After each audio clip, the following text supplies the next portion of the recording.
my gosh, Tom, I had steam coming out of my ears for about 72 hours after your last podcast with Dylan. So I decided I came with the white flag. Here's what I want to do. I want to play a little game with you and everybody in the chat as they're trying to play a little defense here in the marketplace.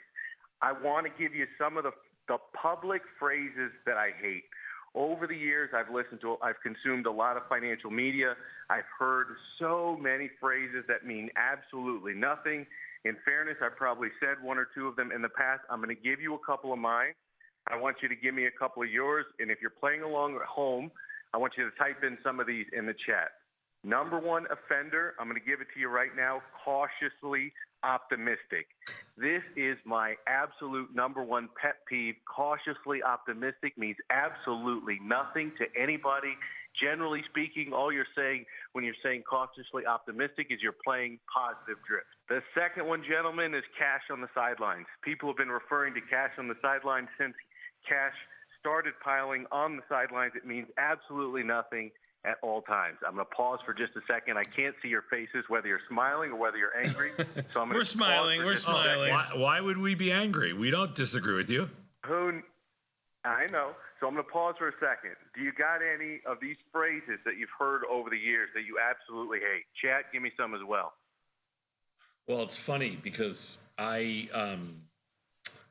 cautiously optimistic, I would agree with you, is just like, you know, it's ridiculous. It's like kissing your sister. Yeah. Cautiously optimistic is sure. I'm not even sure what that means. I didn't know you were going this way, so I got to think about this. Cautiously optimistic, you have no opinion or it was wrong, and you're just trying to, stick with it. Horrible. Yeah, I mean, nothing bothers me more than I like them here unless, but the two-handed economist, of course. Horrific. Cash on the sidelines. All right, let me give you a couple more. Okay. I'm going to give you a couple more. I'm going to give you some chance to think about these. I've been stewing over these because, quite frankly, man, you called me and a couple of hard-working guys on this network public, and I never hear them say any of these things. And so I thought it deserved calling some of these things out. We're seeing some profit taking here today, Tom. Is that what you think's going on? Is that what you think's going on in the markets here today? We're seeing a lot of profit taking. Here's the other one. This one might take the cake for 2024. We've got ourselves a stock pickers market, gentlemen. Did you not know that? That's what we're looking at here in 2024, a stock pickers market. And probably one of my favorites, it's been used a lot here lately over the last couple of weeks, maybe the last couple of months. We're overdue for a pullback. This one's going to be a bit controversial, especially with the Tasty crowd. But I think this one is just as ridiculous as cautiously optimistic. It's on the other side. So many people say we are due for a pullback. The other way to say that is the markets need a breather. Or some people said we need to go down in order to go up. All of these things to me are cockamamie nonsense. Gentlemen, do you have a response on any of those? Yes. Some of them, like we need to open down to go up. I believe in that. Or we need to open up to go down. Yes. I actually think there are certain times when that's exactly the tape action you need in order to get like something, going intraday, or it's more tradable. All the other ones, I pretty much agree with you on. I think that an expectation of a sell-off, though, that does not bother me because I actually will say a lot. Listen, we've been going straight up. I kind of feel like, we need to pull back a little bit. It's almost like 7 reds in a row. Hey, I think it's going to be black. I think that's a reasonable. I know the odds aren't any different at the roulette table, but I feel like it's okay to say that. A little gambler's fallacy for you guys here in the morning. Yeah, we like a little gambler's fallacy from time to time. Yeah. I mean, that's how we roll. A little gambler's fallacy for sure. So that's my olive branch to you, Thomas. I had steam coming out of my ears for 72 hours, and I'm like, I'm going to go get him. I'm going to go get him on our next segment. And I thought, you know what? you know what? Let's have some fun with this public idea, especially on a day with a sell-off. I'm going to give you a peace offering of a few public statements that I myself cannot stand. Here's what I want to ask you guys as well before I get to the market reaction today, and I want to ask you what you guys are doing with this sell-off. I want to have I don't know if this is fun or not, but on I think it's August 8th, Tesla, everyone's been talking about Tesla over the last couple of days. Let me ask you this question. How many drivers do you think are driving for Uber across the world? How many drivers are driving for Uber across the world? No idea. Oh my God, I would Take a guess. I would have zero way to get. 500,000. I know, but you like these games. You like these games. 500,000. I wouldn't know. I wouldn't even know where to guess. I don't. I'm low. A million? I don't know. It's 6 million. It's 6 million globally. I think the number's right around 1.5 in the United States, Tom. I never would have guessed a number that high. Never. So here's where I want to go next, because you're this ultra futurist guy. Give me the chip. AI's the future. I want to talk to you about robo-taxis for just a second. Everybody's excited about this Tesla event at the beginning of August. It's a robo-taxi event. I think a lot of people sort of have this idea that they're not anywhere closer to actually deploying that to the market, but who actually knows? And even if you are ready to produce one of these things, you still got to get government approval to let these things just drive them damn selves all across the United States. The point being, Thomas, what do you say to those 6 million Uber drivers, and let's not forget Lyft or Grab throughout Southeast Asia, and I can come up with a handful of other companies. What do you say to all those gig workers if, in fact, Tesla's cracked the code and we've got robo-taxis within the next 2 to 5 years driving throughout the United States? What does Tom the Futurist say to the 6 million global Uber drivers, the 1.5 million in the United States? How do you spin a positive story out of robo-taxis taking all those jobs from those people? Well, first of all, you're gonna hate my response to this, because I think it's actually a pretty dumb question, and I'll tell you why. Oh, all right. I mean, it's a public dumb question, really, is what you're trying to say. Because you already know my answer, because I never am going to turn back technology. First of all, I don't think that's ever going to be the case to start with. So let's just put it that way. But you could have made the same argument before for Uber. What are you going to do with all these taxi drivers? And the answer is, they found something else to do, or they drove an Uber.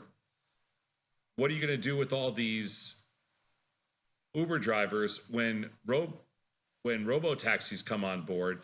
And the answer is, robo-taxis are going to need a massive network. If they even work, they're going to need a massive network of either owners, support, everything else. There's going to be a crazy amount of jobs created by robo-taxis, because they're going to disrupt the business with technology, make things obviously cheaper. And for that reason, it's going to grow even faster. So it's going to create a just ginormous number of jobs. And the gig business will slightly just transition to something else.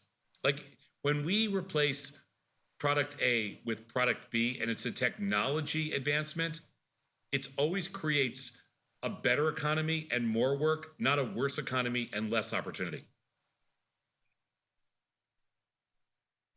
Got it. So no worries, magic will happen.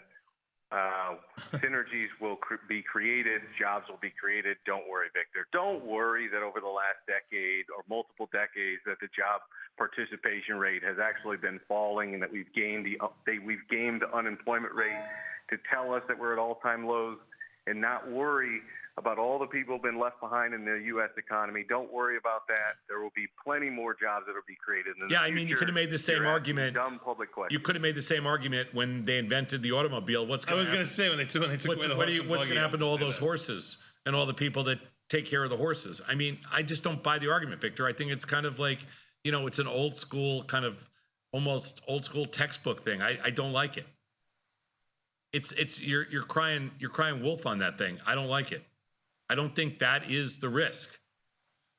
I mean, I think computers were a bigger risk to anything in the job market when computers first came on, and it did nothing but enhance business. I mean, I'm going to talk to you about the trading business. When they first automated the first exchange and we all were sitting... I was going to look for an Uber driver. We were all standing in the pit and we're like, oh my God, what's going to happen to all of us? We're about to be out of business. And yeah, everybody transitions to, off the floor to other aspects of the business. That's what happens. But the markets got better and the business increased by 20-fold. How do you argue against that? Yet you would have been making the same argument, 25 years ago, standing in the SPX pit. I think I can see new opportunities being created through robotaxi. I mean, Elon Musk himself said a new job opportunity will just be to own these things. You create a fleet, and they're out picking people up, dropping people off, effectively creating new streams of income for you without necessarily needing to drive those things. The question being, what's the barrier or the cost of entry to be able to participate in the new jobs that are created? I'm not disagreeing with you that it will create new opportunities. It's perhaps new opportunity, not necessarily for the existing gig worker, but somewhere maybe up the asset owner. I think that's the way you have to look at it. I think that's absolutely right. That's what I said to you at first. I didn't even know what Elon said, but that's exactly what was my response. It is going to create, the better technology gets, the more jobs it creates. It doesn't take away jobs. It adds more jobs. And that's always been the case. And finance, just looking at the world of finance where we are, you can see that. Like I said, the business increased, so many times, so many thousands of percent by technology improving that, yeah, a few pit traders lost their jobs and, moved on to other roles inside the industry, hopefully. But I guess the point is that, Victor, that's not a bad thing. That's a good thing. You need that to happen. I'm not disagreeing with you, but I wanted your response on robotaxis because I had never heard you explicitly speak to it. Well, I mean, I'm not jumping in a robotaxi anytime soon because it's not my. I mean, honestly, I don't know if it's my thing. Bro, you cannot be serious right now. You mean to tell me you would sign up for day one chippage in your brain, but you won't get. The same guy is making the goddamn chip that goes in your brain that's making the robotaxi. But for some reason, you're down with putting the chip in your brain, but you won't get in the car he made to drive you around?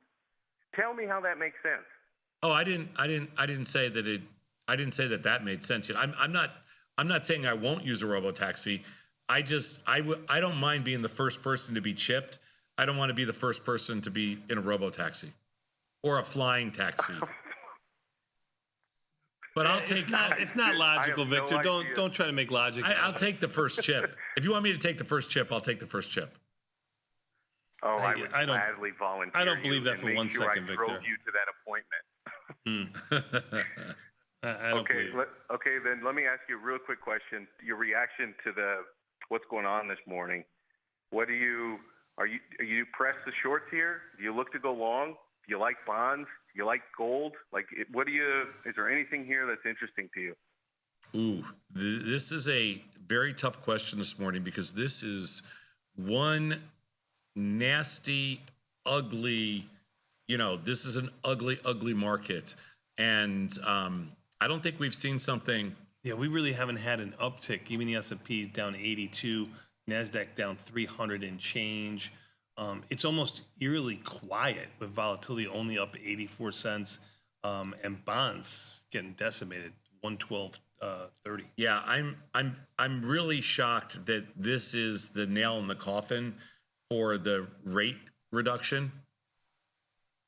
That's what I think I'm most surprised about. I didn't think you'd see bonds trading in the 112 handle. I had no scenario where they got down to 112. Let's put it that way. Yeah. Mm-hmm. And so the biggest surprise for me is that Meta missing because Meta's been out of control, and IBM missing because AI is so overpriced. Well, I don't think Meta missed, did they? I mean, they beat on every metric. They just guided lower. Tesla missed. If I'm not mistaken. Okay, whatever the case is, I don't care whether they say they made it or missed. It's how the stock market reacts.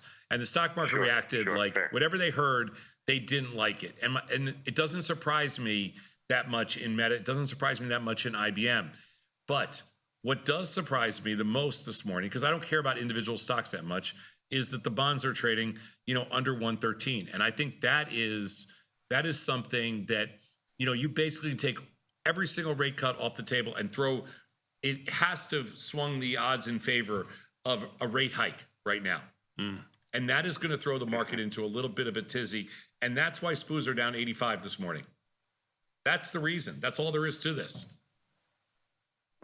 I totally agree with you. I know you couldn't give a rat's ass what that GDP number said this morning, but it came in light at 1.6%, meaning slower growth. If you take out a bunch of like weird anomalies with the data, you get 3%, which was still lower than what the market was expecting. And the biggest problem is there's a price component with GDP. So if you told somebody, some Joe Schmo off the street, you said, okay, we got slowing growth. Well, they go, okay, that's great. We got rate cuts, so that'll be fine. The problem is that the price component of GDP was also warmer, which means inflation's still a problem in some of this data. So you don't have the rate cut situation to lean on. So you got bonds selling at the same time equities are selling, and gold doesn't like this thing either. I know you don't care about any of that stuff, but that was the initial read-through on this morning's print. Yeah, I mean, listen, I'm actually, it's so far a little strange to me. I mean, Apple, Nvidia, Netflix, Tesla, they're all up, and SPOOs are down 80. I wouldn't have guessed that. And the NASDAQ is. But that's almost an okay thing. Like they're buying some of the stuff. No. I think it is. I think it is an okay thing. Right. Like I've been buying bonds all morning, Victor, and I know I'm wrong. I mean, short term I'm wrong. Today I'm wrong, but I feel like it's. What's your first clue? I feel like the right thing to do. I feel like it's the right thing to do. So when do you care about the right thing to do? Go ahead, I'm sorry. I heard this discussion. If you would have told the market that they could have got 5% yields again after we already pressed 5% in the 10-year and everybody bought them back up, you tell them you're going to get that opportunity again as you near it, will the market take it again? Will the market take that as an opportunity, or do you need more yield this time to go in there and start buying bonds on the long end?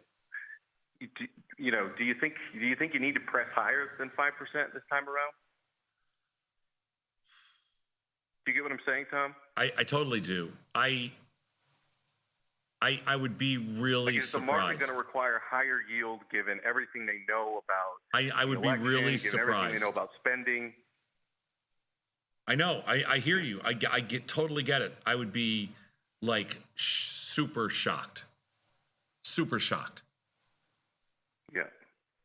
I do agree with you. As we get closer to 5%, the risk reward on that long end starts to become more interesting as a trade. I don't know longer term if you still need to see 5.5%, you need to see 6%, God forbid, in order to slow the economy down. But I would have to imagine the closer you get to 5% in the long end in that 10-year, it becomes more a really interesting risk reward trade, and we're getting pretty close at like 4.75 or wherever we are this morning. Yeah. This is kind of wild. All right, Vic. Listen, sorry we didn't have any video today. I guess my mom said I had a face for radio, Tom. So this is the way to go from now on. No. You're the best looking guy we got on the network. Absolutely. You kidding me? Yeah. Bring all the girls to the yard. Girls to the yard. Yeah, but we're not going to tell that to Jamal because he'll be really upset if we say that.